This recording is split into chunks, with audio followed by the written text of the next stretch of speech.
Women artists have never gotten the serious attention and certainly not the serious money that male artists do. Why?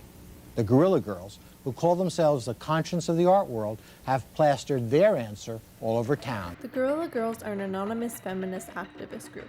By keeping themselves anonymous, it keeps the focus on the issues they are speaking towards rather than who they might be.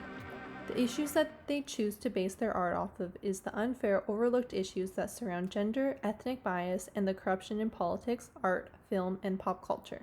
They use facts, humor, and outrageous visuals to express these issues. Since 1984, they have been working to expose these corruptions in the art world, specifically the art world in New York City. This movement started for them at the height of the contemporary art movement because many distinguished galleries had a lack of diverse artists and mostly housed white male artists and employed white men in their board of directors. Most of the Guerrilla Girls' early work was plastered on buildings in the street of New York in the form of posters. Specific posters created by the Guerrilla Girls that I will be exploring are The Advantages of Being a Woman Artist and We Sell White Bread. Both are very powerful pieces that seem to be relevant even to this day. The Advantages of Being a Woman Artist was first distributed as posters on walls in Soho and the East Village in New York, and later they were able to run an ad in the Art Forum, a top US art magazine, because the fans sent them money to do so.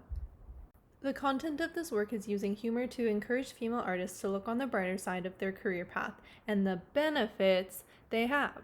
While it is clear the contents of this piece aren't real benefits to women, they're using irony and sarcasm to put a positive spin on a real issue. The issues this work addresses is based off of the unfairness in art for women, and how women often have to live in the shadows of their male counterparts and get little to no recognition for their work, especially not in galleries.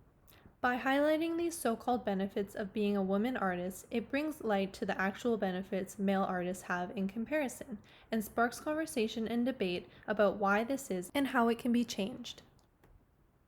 This is the same case for much of the Guerrilla Girls' work, particularly a work called We Sell White Bread. We Sell White Bread was distributed as stickers at first, meant to be stuck on gallery doors and walls. This is because galleries are stores, and in New York, all they sell is white bread. This was a critique on the overwhelming amount of white men that had their work in New York galleries, while only a small percentage of white women and non-whites were included in the same galleries or not at all. This piece also uses humor to make a statement about the unfairness of the New York art scene. The Guerrilla Girls use these works to be heard in public spaces around New York. The spaces in which they put their work varies, as this kind of work is meant to be more like graffiti. The first spaces they used were the streets of Soho in New York, where they posted their artwork in the middle of the night. Eventually they expanded and have done over 100 street projects, posters, and stickers all over the world, included but not limited to big cities like Los Angeles, London, and Shanghai. Having these campaigns on the streets of big cities that have influence makes their work seen to a wider audience, making the issues they speak towards more known and accessible to the general public.